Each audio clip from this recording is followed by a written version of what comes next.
ಹಾವೇರಿ ಜಿಲ್ಲೆಯಲ್ಲಿ ನೈತಿಕ ಪೊಲೀಸ್ ಗಿರಿ ಸತ್ತು ಮಾಡಿತ್ತು. ಮಹಿಳೆಯರ ಮೇಲಿನ ದೌರ್ಜನ್ಯ ಪ್ರಕರಣಗಳಿಂದ ಹಾವೇರಿ ಜಿಲ್ಲೆಯ ಹಾನಗಲ್ ಜನತೆ ಬೆಚ್ಚಿ ಬಿದ್ದಿದ್ರು. ಅನ್ಯ ಕೋಮಿನ ಪುರುಷನೊಂದಿಗೆ ಲಾಡ್ಜ್ನಲ್ಲಿ ಸಿಕ್ಕಿಬಿದ್ದಿದ್ದ ಮಹಿಳೆಯನ್ನ ಎಳೆದೊಯ್ದು ಪುಂಡರ ಗುಂಪು ಅತ್ಯಾಚಾರ ಎಸಗಿದ ಪ್ರಕರಣ ನಡೆದಿತ್ತು. ಈ ಕುರಿತು ಮಾಜಿ ಮುಖ್ಯಮಂತ್ರಿ ಬಸವರಾಜ ಬೊಮ್ಮಾಯಿ ರಾಜ್ಯ ಸರ್ಕಾರದ ವಿರುದ್ಧ ಕಿಡಿಕಾರಿದ್ದಾರೆ. ಮಾಧ್ಯಮದವರ ಜೊತೆ ಮಾತನಾಡಿದ ಅವರು, ಹಾವೇರಿಯಲ್ಲಿ ಮಹಿಳೆಯ ಮೇಲೆ ಸಾಮೂಹಿಕ ಅತ್ಯಾಚಾರವಾಗಿದ್ದರೂ ಪೊಲೀಸರು ಯಾವುದೇ ಕ್ರಮ ಕೈಗೊಳ್ಳಲಿಲ್ಲ. ಸ್ವತಃ ಆ ಯುವತಿ ಅತ್ಯಾಚಾರ ಆಗಿದೆ ಎಂದರೂ ಕೂಡ ಪ್ರಕರಣವನ್ನು ಮುಚ್ಚಿಡಲು ರಾಜ್ಯ ಸರ್ಕಾರ ಪ್ರಯತ್ನಿಸಿತು ಎಂದು ಸರ್ಕಾರದ ವಿರುದ್ಧ ಹರಿಹಾಯ್ದರು.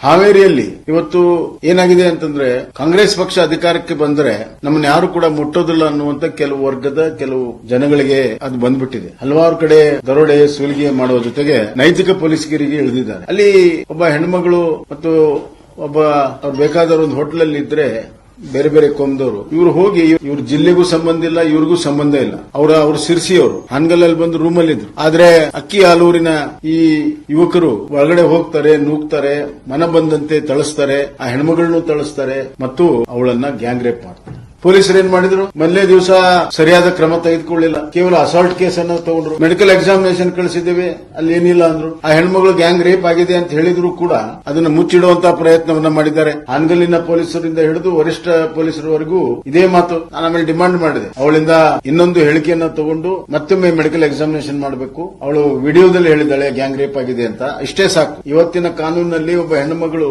ನನಗೆ ರೇಪ್ ಮಾಡಿದ್ದಾರೆ, ಗ್ಯಾಂಗ್ ರೇಪ್ ಮಾಡಿದ್ದಾರೆ ಅನ್ನೋ ವಿಶೇಷವಾಗಿ ಕೂಡಲೇ ಎಫ್ಐಆರ್ ದಾಖಲೆ ಇಂಕ್ವೈರಿ ಆಗಬೇಕು. ಇಂಕ್ವೈರಿ ಸತ್ಯಾಸತ್ಯ ಬರ್ತದೆ. ಆದ್ರೆ ಇವರು ಒಬ್ಬ ಹೆಣ್ಣುಮಗಳು ನಾನು ಗ್ಯಾಂಗ್ ರೇಪ್ ಆಗಿದೆ ಅಂದ್ರೂ ಕೂಡ ಆ ಸೆಕ್ಷನ್ ನಲ್ಲಿ ಎಫ್ಐಆರ್ ಮಾಡಲಿಲ್ಲ. ಏನು ಉದ್ದೇಶ?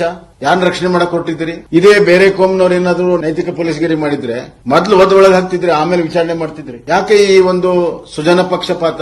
ಯಾಕೆ ಈ ಅನ್ಯಾಯ? ಇದರಿಂದ ಯಾರು ಚಿತಾವಣೆ ಇದೆ? ಪೊಲೀಸರ ಮೇಲೆ ಯಾರು ಒತ್ತಡ ಇದೆ? ಮತ್ತು ಹೋಮ್ ಮಿನಿಸ್ಟರ್ ಸ್ಟೇಟ್ಮೆಂಟ್ ಮೊದಲನೇ ದಿವಸ ಏನ್ ಹೇಳಿದ್ರು? ಅದೆಲ್ಲ ನಾವು ಸ್ಟ್ಯಾಂಡರ್ಡ್ ಇನ್ಸ್ಟ್ರಕ್ಷನ್ ಕೊಟ್ಬಿಟ್ಟಿದ್ದೀವಿ, ಅವರೆಲ್ಲ ಮಾಡ್ತಾ ಇರ್ತಾರೆ. ನಾನು ಕೇಳ್ತೀನಿ ಹೋಮ್ ಮಿನಿಸ್ಟರ್ಗೆ, ನಿಮ್ ಸ್ಟ್ಯಾಂಡರ್ಡ್ ಇನ್ಸ್ಟ್ರಕ್ಷನ್ ಆ ಹೆಣ್ಮಗಳು ನಾನು ಗ್ಯಾಂಗ್ ರೇಪ್ ಆಗಿದೆ ಅಂದ್ರೆ ಅಸಾಲ್ಟ್ ಸೆಕ್ಷನ್ ಅಲ್ಲಿ ಬುಕ್ ಮಾಡಿದ್ರೆ ನಿಮ್ ಸ್ಟ್ಯಾಂಡರ್ಡ್ ಇನ್ಸ್ಟ್ರಕ್ಷನ್ ಇದೇನಾ ನೀವು ಮಹಿಳೆಯರ ರಕ್ಷಣೆ ಮಾಡುವಂತದ್ದು? ಈ ರಾಜ್ಯದಲ್ಲಿ ಕಾನೂನು ಸುವ್ಯವಸ್ಥೆ ಹದಗೆಟ್ಟಿದ ಜೊತೆಗೆ ಹೆಣ್ಮಕ್ಕಳ ಸುರಕ್ಷತೆ ಇಲ್ಲ ಮತ್ತು ಯಾವುದೇ ವರ್ಗದ ಹೆಣ್ಮಗಳಿರ್ಬೋದು, ಅದು ದಲಿತ ವರ್ಗಕ್ಕೆ ಸೇರಿದಿರಬಹುದು, ಅಲ್ಪಸಂಖ್ಯಾತ ಸೇರಿರಬಹುದು, ಯಾವುದೇ ವರ್ಗದ ಹೆಣ್ಮಗಳು ಕೂಡ ಇವತ್ತು ಇಲ್ಲಿ ರಕ್ಷಣೆ ಇಲ್ಲ ಅನ್ನೋದು ಬಹಳ ಸ್ಪಷ್ಟ.